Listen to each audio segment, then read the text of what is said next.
Hello, this is DrGAKMAN here again, doing another Nintendo agenda. This week we'll be talking about a very old uh, concept for the then called Project Dolphin that led to what the GameCube was. And we'll also be talking more about the upcoming successor to the Wii, the rumored Project Cafe controller. We'll be talking more about its features beyond just the screen speculation, which is what we talked about last week. What you're looking at now is a very rare piece of history from the past. They have watermarks from Nintendo 64 Pro, N64 Pro, which is a site that no longer exists. But I had saved them on my computer a long time ago. This would be like 1999 when all the Project Dolphin rumors started. This is supposed old concept art for Project Dolphin. At the time, the legitimacy was obviously in question, would still be today. It was supposedly from a Japanese magazine. I can't remember whether it was like Famitsu or something like that, but if it were real in any way, as you look at these, especially the controller, it shows that Nintendo was interested in adding a screen to a controller even back then. So, just something to think about before we go on to our next topic, which is more current, the Project Cafe's controller.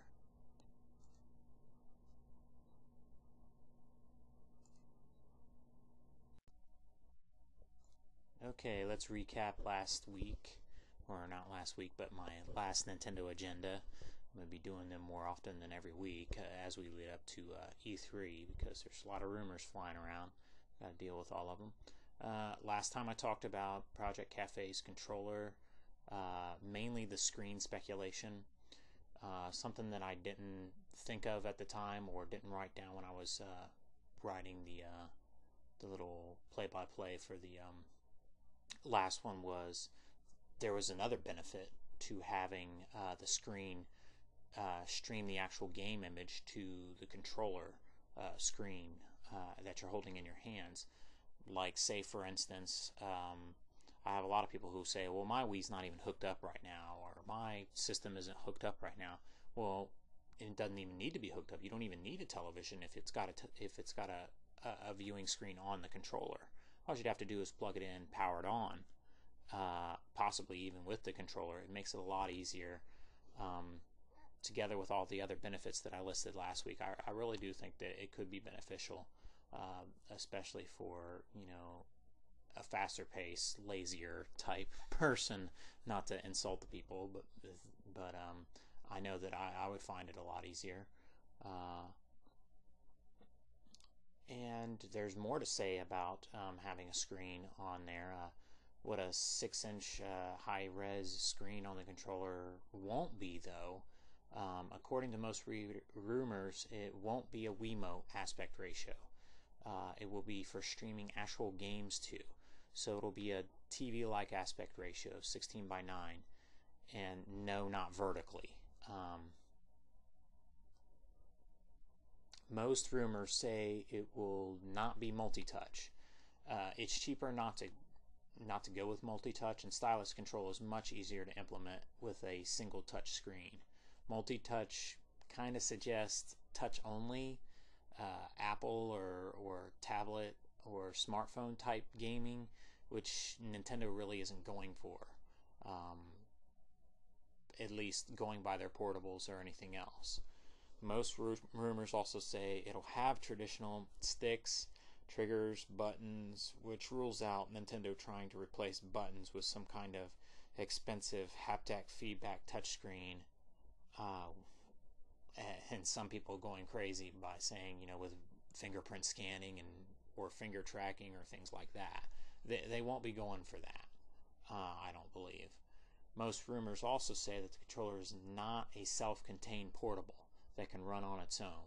logically that would be too expensive, and it would hurt their portable end. It would hurt the 3DS, which is kind of newer. Even, you know, sometime next year, that'd be just too new to have something like that. That'd be like a separate portable, and Nintendo's not going to do that. They'd be shooting themselves in the foot there. Okay, moving on from the controller screen, there are other features it's rumored to have, like a built-in sensor bar, better motion than move, and a front-facing camera. That brings up a lot of questions, though. A front-facing camera, is it facing the player or facing away from the player towards the TV or towards wherever the controller is pointing? Better motion than move with a much larger Wiimote type controller plus a 6-inch screen. You're not going to be waving that around. I don't see how that can be better motion for motion controls. A sensor bar built into the controller, that's just something that didn't make a lot of sense. However, in the previous Nintendo Agenda video I made, I kind of touched on what that could all mean. This is a concept I've drawn for this type of controller. This concept that I was drawing up when I made my last Nintendo Agenda video also fits what the IGN guys have been saying about it looking like an iPad with controls on either side of it.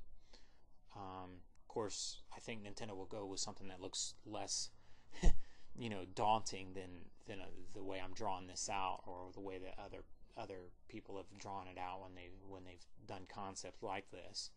And I think it'll look cleaner and easier and more friendly looking, hopefully. The camera facing the player and the player having their own personal screen makes head tracking and pseudo point of view 3D a possible answer to the front-facing camera. In other words, I believe that the camera will be facing the player and not away from the player.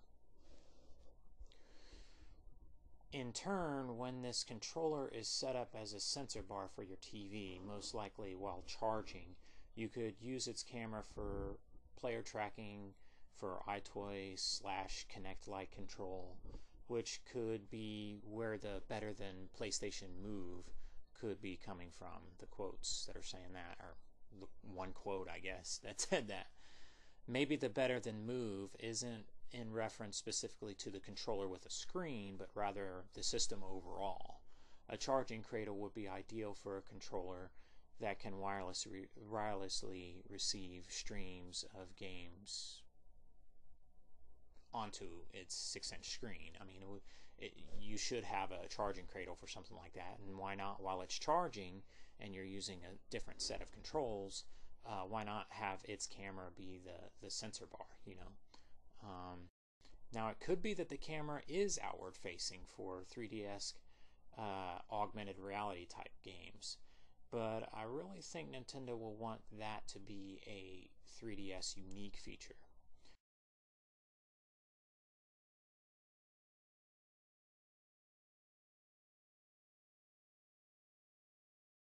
The camera facing the player, there's a lot more to offer for games. There's head tracking, hand gesture based controls, facial and emotional recognition, possible face-to-face interaction in online games, which would easily one-up Xbox Live, in my opinion, and yes, webcam like augmented reality.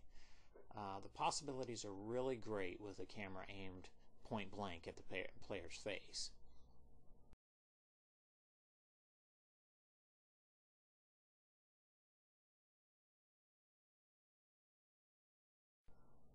This next concept I've drawn is of a standalone Wiimote motion controller setup. This is something that I drew before all these Project Cafe rumors started flying around, but I think it's still relevant.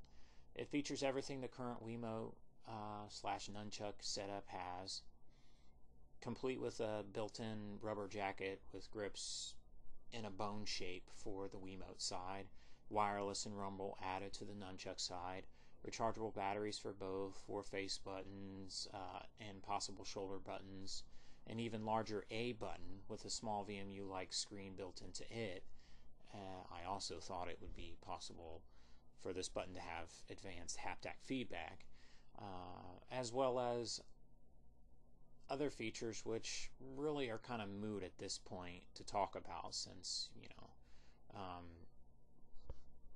they may or may not happen, or they're just mainly my own ideas.